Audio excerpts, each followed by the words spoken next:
when Jewel came out, it was the first time I had ever heard somebody with that sound, that cadence, that resonance. And I remember watching you thinking, this is going to be the most famous singer in the world. So at some point you made a choice that although you wanted this career, that there were other things you wanted more than awards, downloads, and albums sold that appeared to be more important to you, and that you couldn't have all of that at one time. Is that true? I remember writing, if I get to my deathbed and the best art I created was music, I'll have been an asshole. I wanted my life to be my best work of art. The height of my fame, I had to have 24-hour bodyguards. My life was being threatened every day. I had stalkers. I couldn't grocery shop. I hated it. Hated the level of fame I got, and I had to give myself permission to say, I don't like it. And only you know in your own heart that it was an act of power. The whole world thinks I'm a sellout because I'm gonna make a pop album, but I know I'm a sellout if I don't do it. Am I gonna do what they say is selling out, or am I gonna do what I know is authentic? I'm gonna choose me, and you're gonna have to pay a price, right? At 40. Got a divorce, became a single mom, didn't want to just tour as my sole source of income, had to come up with a whole new career plan. I call it my deathbed decisions. Laying on my deathbed, if I looked back and I had let my son down, I can't even talk about it. It hurts my body so bad. If I didn't sell 3 more million albums, I don't care. Not on my deathbed, I don't care. I'm a good mom. I can look myself in the mirror and say that. That's everything to me. That's what I paid with that price. You would never start a company without capital, resources, time, and talent. Same thing if you want to grow a limb on your life. How are you going to make it succeed? And nothing's worse than achieving this level and going, oh my God, I'm not happy. I must be doing it wrong. I better do it harder. A lot of our performative behavior is really just a compensation because we feel unworthy and unlovable. And if we stop performing for love, who the hell are we? Those are very, very scary things to face. If you invest in the stock market of your humanity, of what you know in your heart is right, it pays dividends. It's like God's way, the universe's way. It's magic. It pays dividends in magic, and I've never seen it fail. So I guess the only thing I'd ask is, are you willing to invest in a relationship with yourself? You don't fall in love overnight. You fall in love with yourself over time. And your ability to love yourself has been obscured from yourself your whole life. But it doesn't mean it has to be. It just means you didn't take the time, weren't taught how to take the time, haven't made it a priority, a combination of all of those. And would you like to start? This is so good.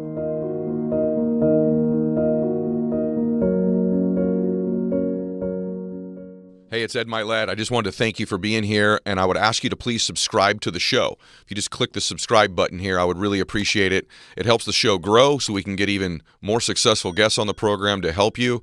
At the same time, if you're subscribed, you're going to get access to the programs before anybody else in the world gets access to them. So if you would, click subscribe right here. Thanks so much. All right, welcome back to the show, everybody. So, fired up about today. Producer calls me about 6 months ago and goes, hey, Jewel wants to come on your show. And I'm like, yes, immediately, yes. But I had no idea what we were going to talk about. It was Jewel. We got a legend to come on my show. I'm like, absolutely, yes. And then I started to prepare for the podcast. And they're like, oh, she's a mental health advocate. I'm like, oh, that's nice. A celebrity who's a mental health advocate. There's a few of those. And then I started to dig into her work. And then I went, whoa. And then I fell in love with her work. And I've been in this loop for off and on for about 6 months learning from her, because she's not just a mental health advocate. She's a strategist. And she's somebody who has lived through this in a way that makes her authentic in the tools that she teaches and her experience in her life. Obviously, you all know her, multi-Grammy nominated artist, my favorite voice of all time, and somebody whose music I've listened to for about 20 years. But we're not going to talk that much about music today. We're going to talk about making your life better. So, Jewel, welcome to the show. Thank you for being here. Thanks. I really appreciate it. It's so good to have you. So I read about your upbringing. It reminds me a little bit of mine, but yours was more traumatic. So I had an alcoholic dad. You had 2 very interesting parents not really raise you, is the way that I kind of read about it, right? So you have your mom you thought left because of a divorce, but it turns out your mom just really didn't want to be around and really raise you. That had to be traumatic to figure out.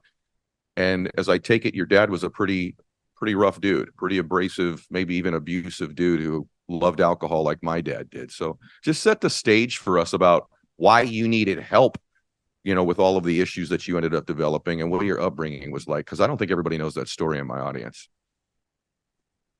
That was a funny way of saying that. Yeah, raised by two interesting people that didn't really raise me. Yeah, I'm 49 now, so I'm probably going to talk from my perspective looking back, versus what I thought my life was as it was happening. I don't know if one is more useful than the other. But basically, my mom left when I was 8. My dad took over raising us. My dad started drinking, became physically abusive. I ended up moving out at 15 because I thought I could live in a cabin by myself, or I could live in a cabin with a guy that isn't nice to me. So why not just go live in a cabin by myself? I knew that statistically kids like me end up repeating the cycle. So I knew it was dangerous. I knew moving out wouldn't necessarily meant my movie would end well. um, and so I had to have a plan, a strategy of why I felt like moving out would lead to a better outcome than me staying with an abusive single parent. So I had been learning in school about genetic, predispositions, that I could have a predisposition to diabetes or heart disease genetically. And I realized that there was an emotional inheritance, and that fascinated me. Nobody had talked to me about it. It was just, I'm dyslexic and I see pictures in my brain and I see patterns in a weird way. And so I just remember thinking about this emotional inheritance. And as I looked at it, I was like, wait, this is a language. I was taught a language. I was taught an emotional language. Yeah.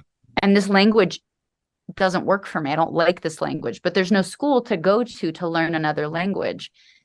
So my proposition I made myself was, I'll move out if I can teach myself a new emotional language, a new emotional way of relating to the world. And I didn't know how to do it, but at least I knew what my job was. And that felt like it was worthwhile to move out and kind of embark on that journey.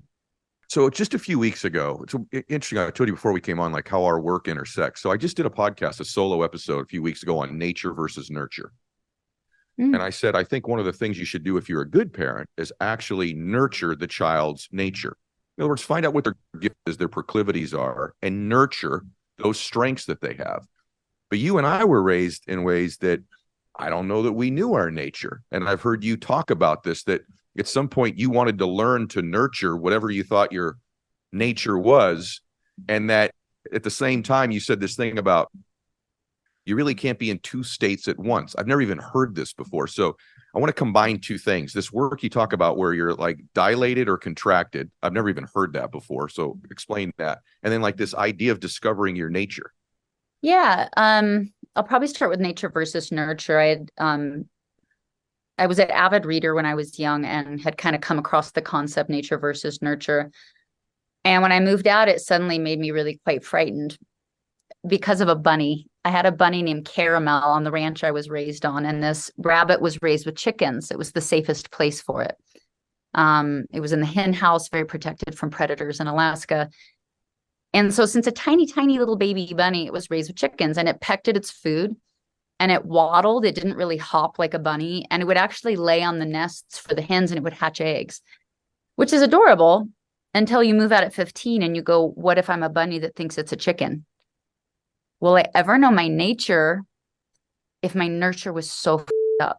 Wow. I shouldn't cuss. I will take out the F words. I'll be better. It's okay. But it really scared me. I didn't know the word trauma, but what I was basically wondering was, did my trauma deter or inhibit my ability to know my nature? And so what I knew were just the words nature, nurture. And so the next thing that really got me down the road on the concept was I was peeling an orange one day, and I was absentmindedly peeling the orange, and it suddenly just hit me in a flash of, wait a minute. An orange's peel is its response to its environment to protect its fruit, right? The peel is the response to its environment that protects its fruit. Now that seems really obvious. Yeah. But what if my psyche, what if my personality was a response to protect myself from my environment, and it had nothing to do with what was the fruit? Who was I in here? I spent all of my time relating to my psyche, to my nurture. All of the assumptions I made about myself based on neglect, abuse, an unsafe environment, all the strategies and coping mechanisms I developed to keep myself as a boundary, as a barrier between me, what's in me, and my environment. I spent all of my time on this outward exterior when what actually really mattered was, what the heck was the orange? What was I inside of here? And I was willing to suppose that my nature, and that's why I wrote the book. My book's called Never Broken. It's so good. You everybody. Can't break this nature. Thank you. Yeah, you can't break what's in here. I just had to develop a relationship with it. I had to stop investing in my relationship with my suspicion, my paranoia, my insecurity, all of these things that just had to do with how I was protecting myself from my environment. And I had to develop strategies of getting to know my nature. And that was exciting. And then I could develop strategies of how to do that. Writing was one way, being quiet was another way, and then ultimately other strategies. We're going to talk about this dilated, contracted thing here in a second, but I have to say something. When I was reading that work, this is like something I've probably never said out loud. I have this show where I'm supposed to help people change their lives, and it's become this big thing. But I think I still avoid that. Like, I'm 52. I'm glad you said it was exciting to get to know yourself, because I almost feel like I think I've still spent like a majority of my life, makes me emotional to say, but like avoiding me. Like, I think I still lots of coping mechanisms, whether they're work, success, I don't know, whatever it might be, like spending time alone with myself and really getting to know me is something I think many people listening to this may relate to my side of it, but I think I probably still avoid it to some extent. I'm really good at pretending I know me very well. I'm really good at relating with other people. I'm really good at helping other people heal. But when I was preparing for this interview, it really made me look at myself. I'm being very sincere when I tell you that your work has profoundly impacted me. And do you relate to that a little bit? Like, I know you said it was exciting to do, but I think I still avoid that to some extent. Do you find yourself slipping back into that pattern, or are you so far down the road that never happens to you anymore? First of all, I'm just beaming with pride for you. My heart is bursting with pride for what you're saying. It's so easy to be an expert. Yeah. And it can be the same way fame can be a prison that isn't authentic. Because if we're doing our job, we're always on the edge of not knowing. We're always on the edge of knowing better. I can definitely relate. I think for me at the time I'm talking about, when I was 15, it was exciting because it was a job. I had something to do. And when you move out at that young of an age and you have no strategy and you're up against paying rent and really scary, dangerous things, knowing at least your goal it's like, whew, you're a soldier with a war to fight, so it was exciting because of that. It was a job to do. I relate to what you're saying later in my life, because when I started to realize I was learning spiritual practices and self-help practices as an elegant form of control to help me avoid healing and to control life from making anything bad ever happen again, I had to realize a whole new level of fury that I was up to. Okay, I can't stop cussing.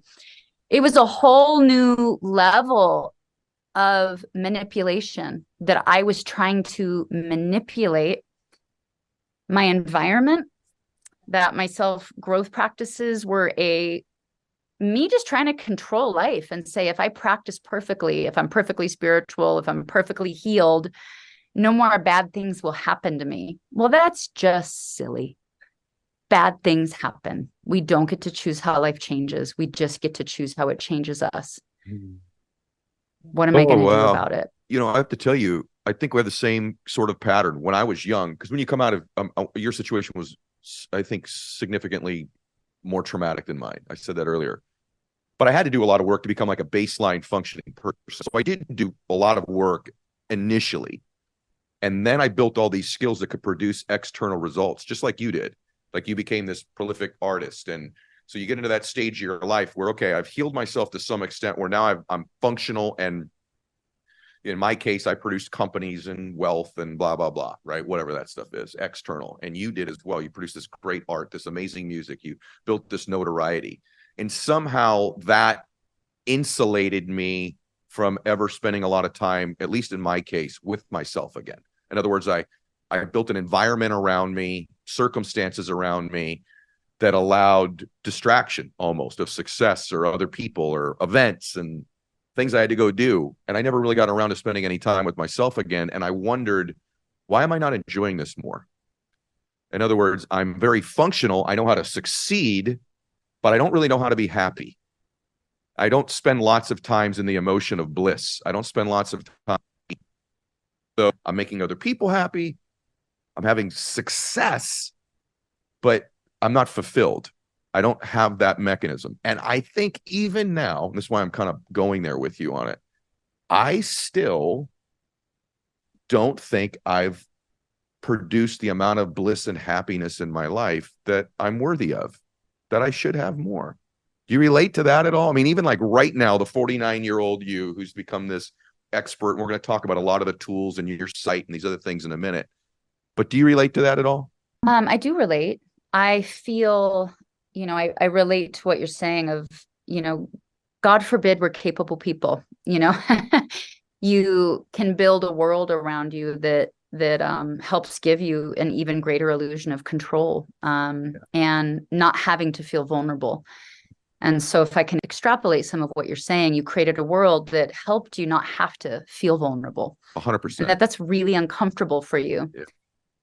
Where my life varies a little bit is I was a writer. And so my life kept taking me into my body. Mm-hmm. My number one goal when I was 18 was to be a happy whole human, not a human full of holes. That was literally my life plan. Wow. I'm sure your business plan looked a lot better. Mine sounds silly. No, it doesn't. But that was my life plan. My number two job was to be a musician. And under that, I wanted to be an artist more than famous. And so that was my hierarchical decision-making that I made my life decisions by. Did you accomplish that, Jewel? Did you do it? Yeah. I'm really happy. And that's different than being perfect. And that's different than not having heartache. Mm-hmm. And it's different than, I'm working on things about myself every day. Mm-hmm. Life has never ceased to be humbling in what I have to learn and how I have to grow and develop as a human. Mm-hmm. But I have very, very high satisfaction levels. And I've fought for those. I've fought for them with every ounce of my being. I made my happiness my number one mission in my life, above money, above success, above career goals. When I quit making excuses for why I couldn't be happy, and when I started getting more curious about what does happiness even mean, because the tricky thing about happiness is it's a side effect. You can't get happy. You just can't. You can't get happy. I mean, just tell someone who's sad. You can't just get happy when you're sad. It's a side effect. It's not like saying I discovered France and I'm never leaving the continent. Happiness is a side effect of choices. And often we don't know what's prompting our choices. We don't get to that level of understanding our subconscious motivations that are driving our choices. And why are we being driven to choices that lead to the side effect of dissatisfaction, unfulfilling relationships, unfulfilling friendships, things that don't nourish us, things that deplete us. I had to really come to terms with, it was me doing this to myself. I kept choosing abusive people. I kept choosing people that took from me. I kept choosing to give more than I should give. It was me behind the wheel of my body. What was I doing? What was driving me to these results that led to unhappiness? And could I choose differently? And that's really where the rubber meets the road. And that's where developing a lot of those tools and strategies for myself started helping me make better choices. Let's talk about one of those situations. I'm going to ask you a hard thing. So, you talked about choosing people in your life that hurt you or did harm to you or took from you. But in your case, and in some people's cases, the people that took from them, that harmed them, they didn't choose. They were their family, right? And so it's documented that in your case, over some time, like a lot of money. And there's someone listening to this or watching this right now that says, yes, but my spouse did this to me, or my friend did this to me, or I was raised a particular way. And so it felt like it wasn't all just my choosing, but that some things happened to me. Are you saying you have to take responsibility for everything that happens in your life, including something like what happened to you, or what someone may be thinking was something that happened to them? They need to own that and take responsibility. That's number one. And then number two, what are some of those tools that you would suggest to somebody who's feeling those feelings? Yeah, you don't get to choose your parents. Those are really tough positions to be in. There's many women that are in a marriage they can't afford to leave, or men. Those are tough spots, so I'm not saying those spots don't exist. And this has nothing to do with fault. It's just that in the game of healing, in the job of healing, nobody cares about fault. It doesn't, it just doesn't count. It's either you learn to heal or you don't. You learn to make a healthier, more nourishing choice now that you know better. And you only know better when you know. Once you know, what are you going to do? Will you accept the responsibility of it? The great thing about accepting responsibility, I'm not responsible for everything, right? I'm not responsible for everything other people do to me. I don't have any control over that. I can only take responsibility for me. And so like healing from something like my mom, that was, a tremendous thing to have to heal from. It was at the hands of a parent, grooming from a really young age. It was a lot to unwind, a lot to heal from. But for me, learning for me to know the difference between a reason and an excuse. I had a lot of reasons why I couldn't be happy. But when I stopped accepting excuses for why I couldn't be now, my life changed. Mm. And so when I stop making excuses, my life gets healthier. And again, that's not because I don't have compassion for the reasons, but it doesn't matter. It starts to be binary. You're going to move forward and heal, or you're going to keep making bad choices and re-traumatize yourself. Mm. And it gets real simple. And so it does come down. I think healing is a gritty job. It's you looking in the mirror and going, what do I got? No one's coming for me. I'm coming for me. What do I got? What am I willing to do? What am I willing to do different today than I did yesterday? Will I take notes on it? Will I see if it worked? If it doesn't, will I try something new tomorrow? That's gritty. It's a real gritty thing. Wow. Yeah, I think responsibility doesn't mean it's all your fault. It's your responsibility as you're respond and to make a different choice going forward. You, though, your point being that you control this. Man, it's so true. It's like really doesn't even matter whose fault it was. The fact of the matter is you've got to choose a different path. You've got to respond differently than you have in the past. So I'm going to go back to this dilated, contracted thing. So I'm like, what is that all about? Because I'm really big believer that, my work has a lot to do with the state that you find yourself in, that if you can change your state, you can change the results, right? It's a lot of the work that I talk about. But I not really heard it. You say it in such a way like I should be familiar with these two states, but I've not even heard the terminology before, right? So educate us a little bit on this idea that you've noticed this, and that I think you believe you can't be in two states at once, right? I believe that anyway, that you the state that you're in. So I teased this earlier, but I really want to get into it because I think it's so, at least it impacted me really profoundly. So talk a little bit about dilated and contracted and what you've noticed about yourself in those states. Yeah, I think if it's okay with you, I'll take you to kind of when I learned it. I was 18. I was homeless. I wouldn't have sex with a boss. He wouldn't give me my paycheck and I couldn't pay my rent. Started living in my car. My car got stolen. I ended up homeless. I was having panic attacks. I was agoraphobic, which is a fear of leaving your home, which when you don't have a home is very exasperated. And I was shoplifting a lot. I was in a dressing room. I was trying to steal this dress. I was shoving it down my pants and I saw my reflection in the mirror. And remember this little thing? I moved out at 15 saying I don't want to be a statistic. Here I was 3 short years later, and it doesn't get to be more of a statistic. I was a homeless kid shoplifting, and the image in the mirror was undeniable. It hit me like a ton of bricks. Like, holy smokes, I didn't do it. It did not succeed. I have failed. I'd remembered this quote that happiness doesn't depend on who you are, or what you have. It depends on what you think. It might have been a Stoic, like a Seneca quote or something. Yeah. So, all right, maybe I could change my life one thought at a time. Left the dressing room, did steal the dress, mind you, but was like, maybe I can figure out how to change my life one thought at a time. I didn't know the word disassociative, but I was so disassociative that I couldn't witness my thoughts in real time. I had a real problem. My whole life plan was to change my life one thought at a time, and I couldn't tell what I was thinking in real time. Big stumbling block. So I thought I'll reverse engineer. Your hands are the servants of your thought. Maybe if I can watch what my hands are doing, it'll tell me what I'm thinking. So I'm going to write down everything I do for 2 weeks. That was my next life plan. Again, pretty ridiculous. For 2 weeks, all I do is write down every single thing my hands do. I opened the car door, whatever. I wouldn't shake someone's hand. I washed my hands. 8:02, washed hands, like silly stuff.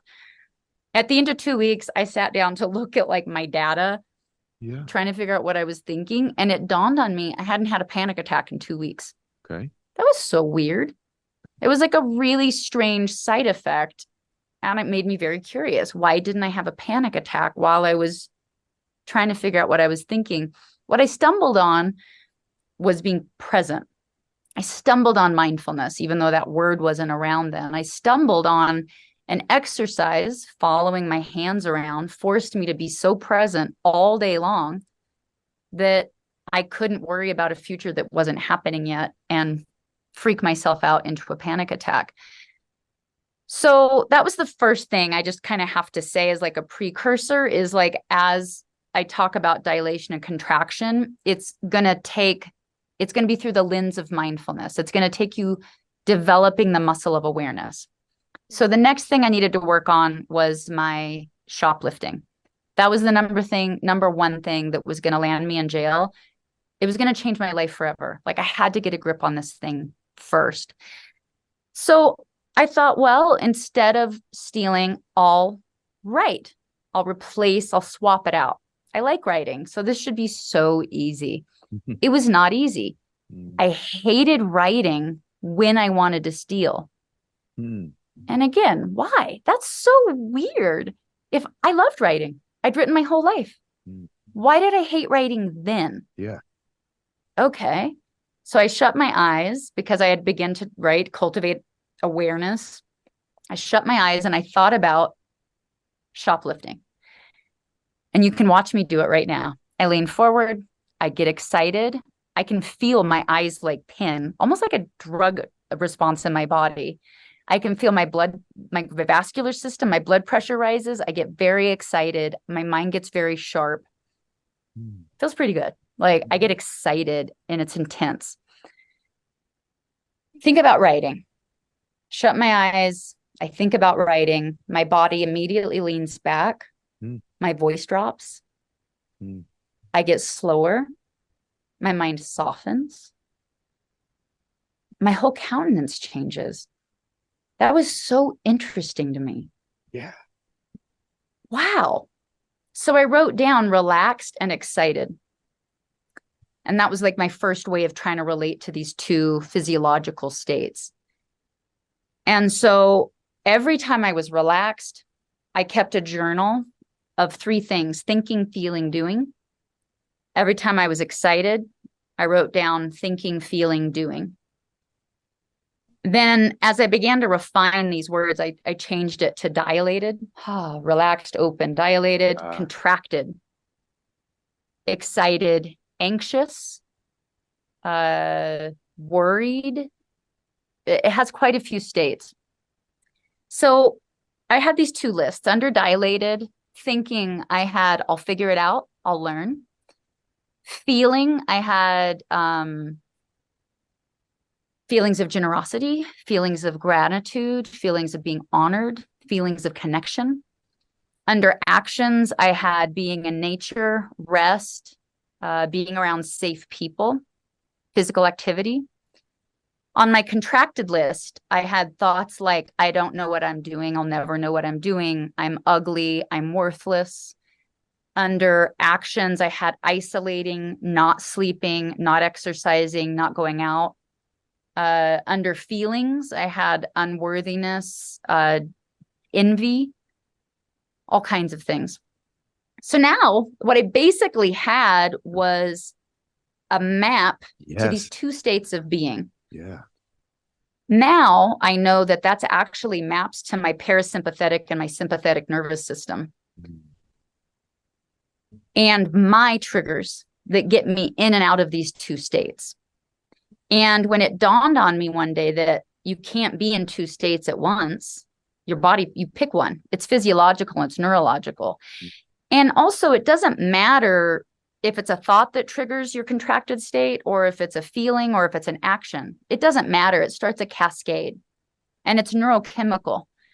And you get this intense response in your body. Same with the other. It's neurochemical. Your blood pressure, comes down, your vascular system dilates, etc. So the first time I got this to work for me in a really profound way was when I felt a panic attack coming on, which again took a lot of 6 months of practice to notice the signs prior to a panic attack. I noticed it early enough that I could intervene. I looked at my list on my dilated. I saw that one of the emotions that worked for me was gratitude. And I was able to substitute. I was able to force myself to do something on my dilated list that elicited a physiological response in my body that caused me not to have a panic attack. And that was exciting because I really knew I was onto something that was going to change my life forever. You guys, this is an all-timer. Did you think you're going to hear someone's nominated for a bunch of Grammys? We're going this deep on something like this is an all freaking timer. First off, you said how silly it was I do this. I think it's incredible that an 18-year-old young woman with really no upbringing has the vision, the intuition to even begin to stop and study her hands for 2 weeks. That's mind-blowing to me. I don't think that's silly or ridiculous at all. I think it's freaking incredible that somehow you had the insight to do this, right? Or later to then make a list of the two different states and the three things that go with it. I think that's mind-blowing.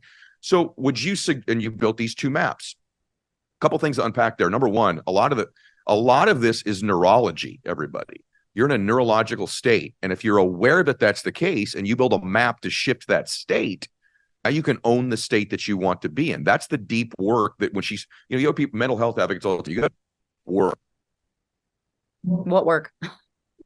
Just part of that deep work. Would you recommend to somebody then that perhaps they do something similar where they get fully present for a couple of weeks and take note of what causes them to enter, I'll just call an unresourceful state and a resourceful state, or dilated and contracted? Is that a practice that you recommend to somebody? Yeah, I teach this skill to teenagers. I have a foundation. We've been doing this for 22 years. It's one of the skills I teach them. I teach it to CEOs. I teach it to housewives.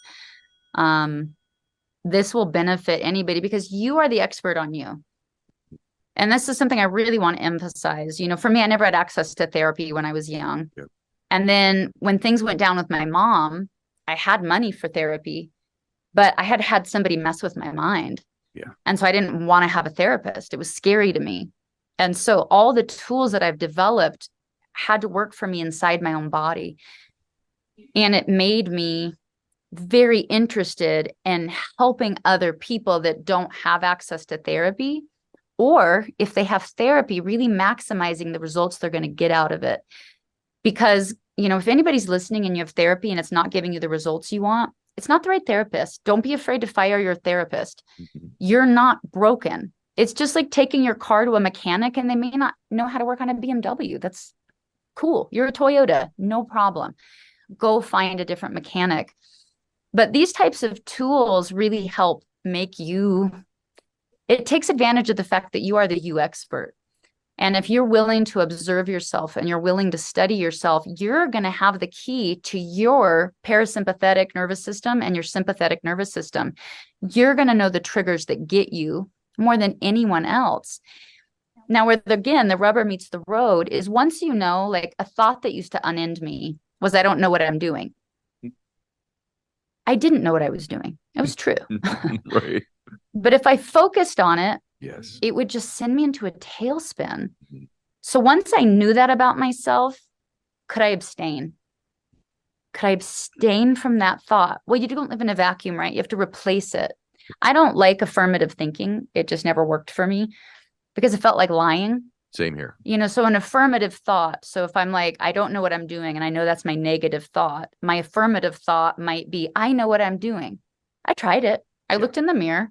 I looked myself full in the eyes. I said, I know what I'm doing. And my body went, you're lying. That's right. Your neurology because completely my physiological contradicts. state, That's right. It didn't change. Exactly. Yes. So it was baloney. Correct. So I had to find what I call an antidote thought. I had to find the medicine. What was the medicine that would get me into a dilated state? Mm-hmm. That took some experimenting.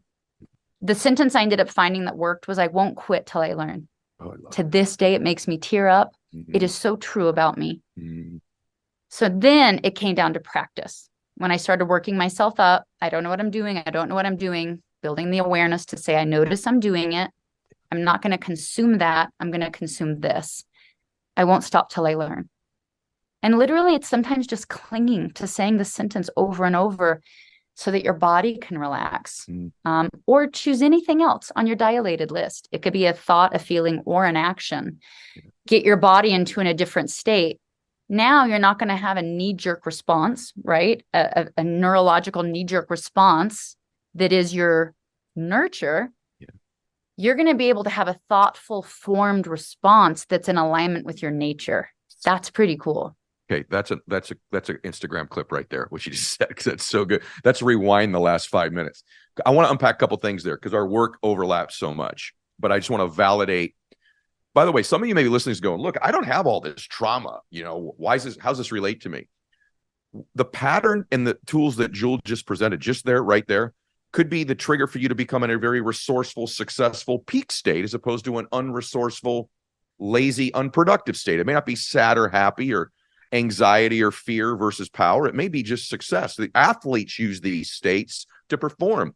Music artists do it to walk on stage. So a couple things just to unpack there. Number one, you aren't your thoughts. When you become an observer of your thoughts, oftentimes just the awareness of a thought helps it lose a lot of its power over you. Just that alone. Just having an awareness. Use both of those terms. Just an awareness. And then you don't have to believe everything you think. And so she said something profound there. I do that too. I ask myself two things. One, is this thought true? Number one. That eliminates half of them. But in your case, you said it actually is true. I didn't know what I needed to know. And then two, I ask myself, does this thought serve me? Does this thought serve me? And if it doesn't serve me, it's putting me in an unresourceful state. For me, this is just my pattern. And we're a little bit different on this. Everything for me sort of starts with my body. I've got to move my body differently. My body overrides my thinking. In my case, most of the time, I'm a physical person. And for me, if I can move my body, differently, I have typically shifted my state. But I love what you said. I'll often go, because it's creeping up on me. When you started the pattern of it, and I'll just go, oh, I'm doing it again, aren't I? Here I go. And then I start doing something called thought stacking, where I'll just repeat a thought over and over and over and make it bigger and bigger and bigger to where it eats me up. So just the awareness over it helps me. What I want to do, everyone, right now, I want to step back just for a second because I want to give you a tool for some of you where it is a little bit dramatic for you, especially through the holidays. And so it's the Not Alone challenge that you have. Is that correct that there's been like 1.8 billion eyeballs on this challenge that you created? Is that accurate? And then please tell everybody what this resource is, because you aren't alone if you're in a really dark space right now, or it's the holidays. All times of year this affects people, but I think probably more this time of year than any time of year people feel more and more alone. So I want to give you the floor on what a huge impact you've made with this. And if we didn't have this shared on the podcast, we're missing a few extra million people who would hear about it. So tell us about that real quick. We'll step out of the tools and give them a resource here. Yeah, thanks. Last year was our first year doing it. I have a youth foundation. It's called Inspiring Children. We help kids with suicidal ideation, anxiety disorders, self-harming. The kids run the foundation because nothing builds confidence like learning you're capable. And so the kids came up with this idea for the social media challenge. The kids run it. Last year, they got 1.6 billion eyeballs on it. I obviously help and pitch in and try and recruit anybody that I can. So we're doing it this time for the second year. The idea is it's a social media challenge, hashtag not alone challenge. People do videos talking about why mental health matters. People donate heroic auction items. People can go on there and bid on them. Or there's, really simple stuff that isn't expensive, like a hoodie, t-shirt, or a wristband. All the money goes toward mental health foundations, making sure that we're putting tools into the hands of people that need them. There's lists of resources that are free, and usually specific to just different backgrounds, because people just need different resources depending on what they're going through. And that's at notalonechallenge.org. Oh, good. What's Inner World? What is that? Inner World is, as I mentioned, I didn't have access to therapy when I was 15. Yep. It really bothers me that misery is an equal opportunist. It doesn't care if you're a successful entrepreneur making millions. It doesn't care if I'm a homeless kid. Misery is an equal opportunist. It's not real picky. It'll So true. It'll thrive in any system of dysfunction. Now, if you want to learn not to be miserable, if you believe you can learn and do better, that takes an education. Education costs money, right? Therapy in its highest form should be re-educating us about how to emotionally relate to the world. It should be giving us practicable tools. So it really bothered me that now happiness was an elite proposition if you had money to afford it. Yeah. What about kids like me that moved out at 15 that didn't have money to afford it? Or what if I'm not getting the results in therapy that I want? How can I figure out how to create scalable, consistent tools? Again, at scale. Because when I did the numbers, currently we're 500,000 therapists short in America. Yeah. And we think that if everybody were to seek help that wanted it, we'd be 5 million therapists short. That's a bottleneck I don't know how to solve. It's not my area of expertise to solve it. What I got really excited about was how can I alleviate that bottleneck in a non-traditional and very disruptive way, while making sure that we're delivering results. That's what Inner World is. It's a virtual reality mental health intervention platform. It has 2 phases. One is social. So it's a safe, curated, social environment, 24 hours a day, 7 days a week, where there's a trained guide live 7 days a week, 24 hours a day.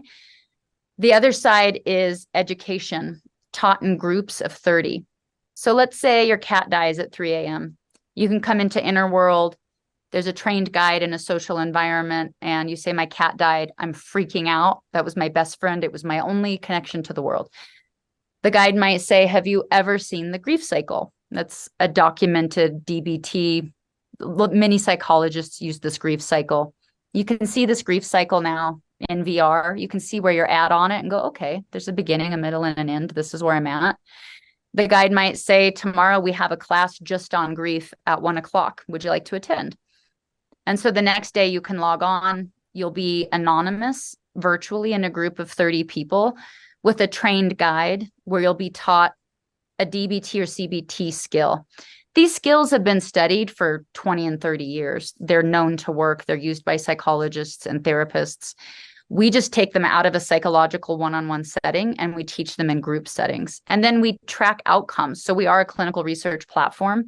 We were able to just publish 2 papers showing we're as effective as traditional therapy, and we're just getting started. Congratulations. I love when I meet somebody whose life's preparation and they're meeting their purpose simultaneously. I just feel like when I'm talking to you, that I'm meeting somebody who's doing exactly what they're supposed to be doing at this time in their life. And they're so good at it. It's what I'm built for. You are built It is. for it. I'm built to do it, and it does feel good. I have this saying, it's not mine, but that we're most qualified in life to help the person or people that we used to be. And I think it's the universe's, in my case, God's great gift to us. The trauma or tribulations in our life are preparing us to help somebody who's just like us. And when I'm listening to you, I'm thinking there are just millions of people that are like you and like me that have, and it's harmed their worthiness or their ability to feel great about themselves. And if you're going through something like that right now, just know that as you learn and you grow on the other side of that, you're going to be immensely qualified to help people that are going through their version of it. and that there's a purpose to your pain. There's a purpose to your pain. I want to ask you about something. Yeah, I always tell people like healing is hard. It's such hard work. Yeah. But being dysfunctional is exhausting. Gosh, that's so So, and there's That's so no true. light at the end of that tunnel. Like I Yes. know what my dysfunctionality is going to lead to. Yeah. But if I heal, there's actually a new option available to me. So at least the hard work is worth the effort. At Oh least my it might gosh. lead to a different outcome. That's so good. You ought to get something for your pain. You ought to get something for it. That's so good. Yeah. One of the things that fascinated me about you before I knew any of this version of you, right? But I remember when we were both younger, you and I. I'm older than you, but not by a lot. And I was watching you become successful and become well known. And your gift to me was so profound. Like there are say this, but there's a lot of people now that try to sound like Jewel. But when Jewel came out, there was nobody that sounded like Jewel. It was the first time I had ever heard somebody with that sound, that cadence, that resonance. When you heard Jewel sing, you know instantly when it's Jewel. And I remember watching you thinking, this is going to be the most famous singer in the world. And at some point, this is a really hard question. A lot of achievers on my show, and I'm evaluating this for me at my age too. There's like these ladders we climb in life, right? The ladder. And when you're really down low on the ladder, like you and I were, the next rung is worth it in almost every way. But there becomes a point, nobody talks about this. There becomes a point where you have to evaluate what the cost is for the next rung. What are the extemporaneous costs that come with climbing the next rung? That makes sense, right? And no one talks about this, but at some point, you have to evaluate what you're giving up to climb the success ladder in other areas of your life. It's just true. And in our culture, you're supposed to just keep climbing. And if you listen to a podcast like mine, entrepreneurship, self-help, personal development, you just flip and keep climbing. You just keep doing it. And at some point, there's a trade-off for that climb. And I remember watching this young woman, and I remember literally thinking this about you because we're about the same age, thinking, she's like consciously chosen that not all of this climb is worth it. She could have probably climbed higher in notoriety, climbed higher in more Grammys, made 23 more albums, toured all the time. So at some point you made a choice, it seems to me, correct me if I'm wrong, that although you wanted this career, that there were other things you wanted more than awards, downloads, and albums sold that appeared to be more important to you, and that you couldn't have, all of that at one time. Is that true? And if it is true, did you consciously choose that? And what advice would you give to somebody who's like, man, I keep climbing the next rung, but I feel exactly like I did 3 rungs supposedly lower. I don't believe in this lower or higher, but you know what I mean when I say that. What would you say to that? I'm really curious about you on that. I've actually never had anybody ask me, but I have been very intentional about it. And I actually really appreciate the question because it's what I have spent the most. If I have any genius, I've spent whatever that is on this. And it wasn't my career. That thing I wrote in my book of like, I want to be a happy whole human, not a human full of holes. Number 2 was to be a musician. That meant, what does a happy whole human mean? I was trying to think in terms of a whole ecosystem. I'm a whole ecosystem. I'm not one thing. If I was to draw myself, maybe it'd look like a tree. If I have one limb, it's going to uproot me and I'm going to fall over. I'll be lopsided. So for me to have happiness, I think it was a side effect of harmony, of multiple things thriving. So go back to that tree analogy. I need many branches and I need many roots to be successful. And that success wasn't my career. I remember writing, how did I say it? If I get to my deathbed and the best art I created was music, I'll have been an asshole. I wanted my life to be my best work of art. And that meant I had to direct my creativity and my intelligence and my heart toward trying to live artfully in multiple areas that I had to learn how to identify as mattering. And my career mattered. I'm very ambitious. You know, I'm ambitious and I'm capable and I want to know what I'm capable of. And I had a point to prove, and I was the dark horse and all of that. And I enjoyed it all and really did, but not at any cost. Because of that hierarchical thing of I want to be a happy whole human. And I saw so many celebrities that were very, very miserable. Yep. They were drug addicts. Yep. So many celebrities, we have a very high death rate, very high addiction rate. And then as I looked in the CEO world, a lot of unhappiness. So a lot of high achievers that are wildly unhappy. Well, that's not good. We don't get to call that success. And actually, even where I see culture, if I can zoom out another level, we're the most technologically advanced we've ever been in our species, and we're killing ourselves at an unprecedented rate. We're missing something. This can't be called success. And so if I'm thinking of my life as an ecosystem, what do I want to grow? I needed my humanity to grow, right? I needed my emotional capacity to grow. I needed to heal. I wanted to have relationships. Touring nonstop around the world does not lend itself to relationships at all. And so I had to create strategies, and that means you pay prices. And I think that's the thing people don't talk about. We like to think we don't pay prices of having it all. We do. Mm-hmm. You know, the height of my fame, I was so famous that I had to have 24-hour bodyguards. My life was being threatened every day. I had stalkers. I couldn't grocery shop. I hated it. Hated the level of fame I got. And I had to give myself permission to say, I don't like it. How will this work for me? I had to be less famous for me to be able to handle my own life. And that meant I had to pay a price. And what was interesting is in the public eye, it was looked at as so shameful to not sell out the big venue the next year. I mean, ridicule. I had to live through so much public humiliation and people saying I was washed up and didn't have it. And only you know in your own heart that it was an act of power. I was making my life work for me. I owed myself my life working for me. I did not owe all these other people another sellout stadium so that my life could work for them, so that it could have the optics of working. The optics of it working while you're miserable isn't working. It doesn't count, right? So for me, it was constantly having to give myself a lot of permission. And it took so much courage to constantly say, the whole world thinks I'm a sellout because I'm going to make a pop album.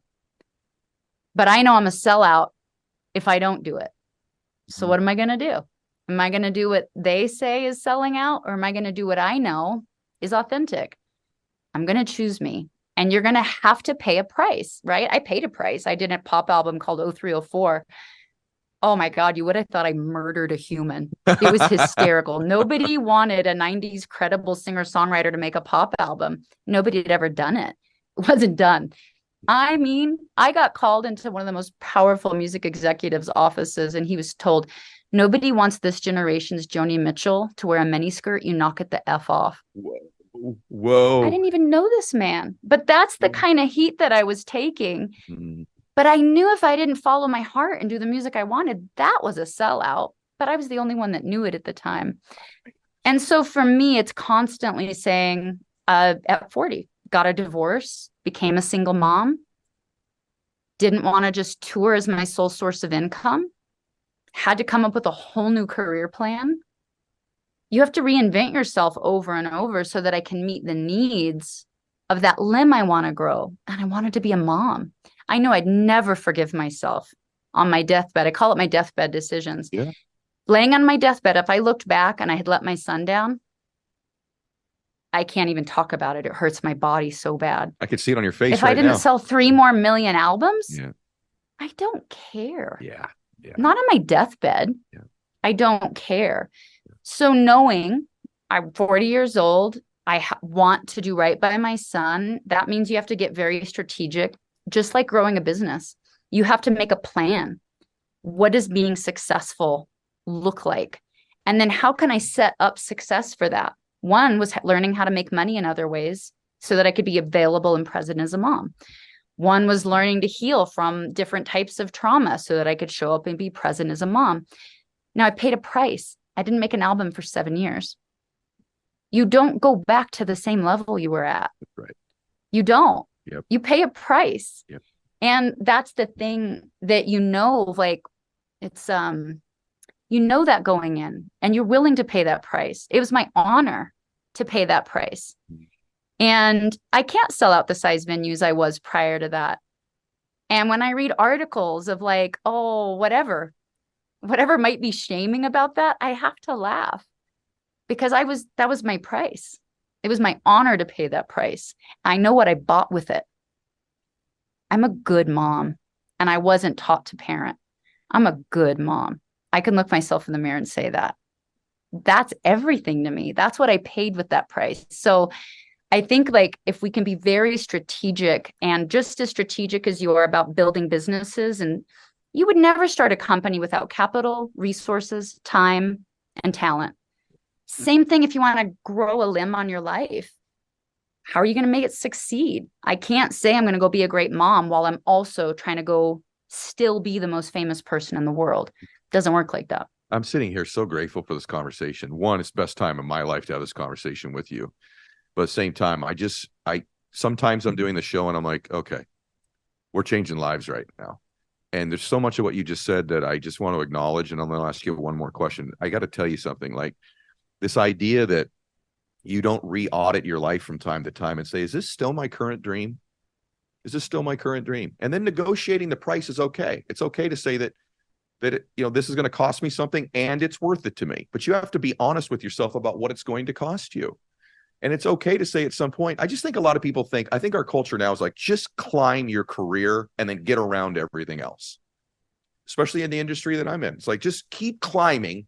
You'll get around to your friendships. You'll get around to your spirituality. You'll get around to your family. You'll get around to your emotions. You'll get around to that, except you don't, because you have this fear. And I have it. I'm going to be honest. I'm going to lose momentum. I'm going to lose momentum. Yeah. If I don't keep speaking, if I don't keep touring speaking, if I don't keep building companies, if I don't keep doing my show, if I don't do my TV show, if I don't do this, I'm going to lose momentum. And what you're saying is, yeah, you will. And that's okay, as long as you know that's the price, if the other things are more important to you. So it's important to audit. Is my dream still my dream? What is important to me now? And by the way, everybody, please don't think you're just going to get around to it, because what Jules said here, she and I both know, people that have produced tons of external fame, influence, and wealth, I'm just telling you, never got around to the other stuff. And the vast majority of them that her and I know don't have bliss, don't have internal peace. That's not a criticism of them. Bless their heart. They just went for the stuff of life. They went for the stuff. They went for the awards. They went for the money. And that's okay if that is your priority. And they thought it would work.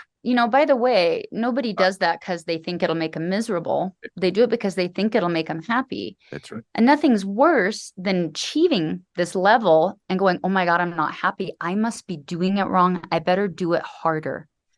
And they double down and they do it harder and they become more successful. And then they go, oh my God, I'm still not happy. I must be doing it wrong.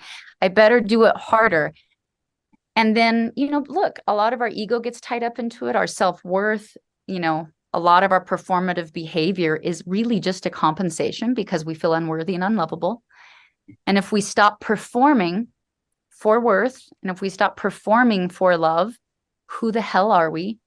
Those are very, very scary things to face. Oh my goodness. You're reading my mind. The fun thing that I want to drive home, the momentum I lost in my music career, I gained in a whole new, I invented a job for myself. I became an entrepreneur in a space that didn't really even exist. You do pay prices, but there's unexpected dividends. If you invest in the stock market of your humanity, of what you know in your heart is right, it pays dividends. It's like God's way, the universe's way. It's magic. It pays dividends in magic. And I've never seen it fail. Like when I wouldn't have sex with the boss and I ended up homeless. right? I paid a short-term price. It sucked. A big price. That was a bad price to pay. But I invested in my humanity. I ended up getting discovered at the end of that year. That's just magic compounding math. That's compounding magic. I don't know what you call it, but I've never not invested in my humanity and not had it pay off in dividends that were exciting and unexpected. That's kind of more fun and more dangerous than climbing the ladder where you know the results are leading to yielding happiness quotas. You know, how much more? And that's another thing about happiness, is I call it blowing by happiness. Very few of us examine what actually makes us happy. It's usually really simple. It's connections. It's connections to your family and your loved ones. It's usually something simple like fishing, or these things that we go by because we think we need so much more extraordinary wealth, and it ends up making us less happy. So you really do have to do this different type of math. Oh my God. And I want to spend a whole other hour talking with you about like getting to know yourself. If you'll have me back, I really want to like delve into that, because it's a really important area of when we become perfectionists, when we become addicted to being performative. Yep. And how do you get off the cycle when all of society has patted you on the head and rewarded you for being performative, but it's not from a deep sense of worth? How do you get off that train is a very tricky thing psychologically. Well, you're reading my mind a couple things. One, I want to have you back on, open invite. And not that many people we have come on twice. I would have you on next week. I want to have you back. We'll take a breather, and I want to have that other conversation. And by the way, it may not be just society patting you on the head for being performative. It may be your parents. It may be your family. Yeah. And a lot of us conflate love with significance, love with recognition, because the only time we felt any love as children is when we did something significant. We brought home a report. When we performed for it. Yep. Get a home run, and we get that. So I would love to have you back on. And I'd love to weave that back into, if you'll help me remember, and let's do this next week, so it'd be fun. Yeah. But performative perfectionist behavior and how that relates to the dilated and contracted states, because they really link into one another of helping somebody get off that train. Yeah, we're doing this again. We'll get our schedules together and we're going to do it again. I have to tell you all something. It's one of the more profound conversations I've had on the show. And I opened up sort of telling you that when I started to dive into Jules' work, I sort of knew that was going to be the case. But we even go deeper than even I hoped. I want to ask you one last question, just because if I don't, my audience will be straight with me, because you than this. And so it doesn't need to be a long answer, because we're both, I know you're pressed on time, but I am going to have you back. But what would you just say in general to somebody who says, all the things you guys talked about today are helpful to me, but I don't feel worth it. For whatever reason, I'm at a point in my life where I don't feel worthy of this happiness, that I don't deserve it, because I believe that's the number one barometer in our life, is to be consistent with our identity. And I think that is the epidemic we're living in. I think it contributes to the mental health crisis. I think it contributes to even the physical crisis, the physical illnesses that we have, the inflammation in our body, the high suicidal ideation rates. A lot of this is connected to people they don't feel worthy of it. And so I know it's a long answer. We could do a whole podcast on it, but if I had to ask your brilliant brain there with all of your experience, someone just said, I just don't feel worthy, you would say, begin here, or here's a tip, here's a key, here's a thought. What would that be? I guess I would say, are you willing to invest in getting to know your worth? Mm-hmm. You only think you're not worthy because you don't know yourself. If you could see yourself, you'd think you were worthy. It wasn't reflected to most of us, right? My childhood did not reflect my worth to me. My takeaway from my childhood was, I must be worthless if my own parents are neglecting me. That's just the natural takeaway. That has to be your takeaway as a child. Mm. And if you don't ever re-examine that, then we lose out. And so are you willing to fall in love with yourself? If I'm going to date, I have to put time in. I have to put money in, right? I'm going to expect to go on dates. I'm going to expect to spend some money on the dates. I'm going to expect to spend some time going on these dates so that I can learn to fall in love with this person. Why don't we do that with ourselves? So I guess the only thing I'd ask is, are you willing to invest in a relationship with yourself? You don't fall in love overnight. You fall in love with yourself over time. And your ability to love yourself has been obscured from yourself your whole life. But it doesn't mean it has to be. It just means you didn't take the time, weren't taught how to take the time, haven't made it a priority, a combination of all of those. And would you like to start? This is so good. Is it inner.world? Is that right? It's inner.world. Yeah, you guys, I would go check out inner.world. That's a really good place to begin. And I think just follow Jules' work. I'd go to Instagram, social media, and start following her. And stay tuned because she's coming back on. We're going to have another one of these. I think we should be doing this regularly, like once or twice a year, just have you on and we'll just chop it up, see where you're at then and compare notes on our growth. I like it. I enjoy it a lot. Really did. I really enjoyed it today. Everybody, I ask just one favor of you. We're the fastest growing show on planet Earth because you share it when it impacts you. And I have a feeling this one's reverberating around the planet right now. So I just ask you to share this beautiful conversation the two of us had today. Can I ask you a favor, Ed? Yeah, 100%. While I'm here? Yes. I'm just moved to do this. I'm actually going to ask your audience for a favor. Let's do it. I have been working on a book for 3 years on concepts like what we've talked about today. Okay. I'm having the hardest time getting it simple enough. And I'm very curious what people really feel like would help them. Okay. Because over too much of my life, I've gathered so much information that I'm not actually sure what's the most useful. That's why I love being asked questions, because it just corners me into being able to have something really specific to say. So A, what's been really impactful, and should that go in a book? And then just B, any questions. And then I'll figure out, Ed, how I can get together on that material with you. And then maybe we'll do another show around it. I love it. Okay, guys, do that. Reply in the comments here. Social media, you can DM each one of us those comments and those thoughts as well. And I'm so grateful for today. Like, I'm blown away. I'm so glad we did this. I'd like to do it in person. We'll do one more through Zoom like we're doing now, but I'd love to do one of these in person when I'm back out in LA. We'll do that together. If you can get out there, I'd love that. Or I'll come to Utah. We'll figure it out. Sounds good. All right, you guys. God bless you, everybody. Share the episode. Take care.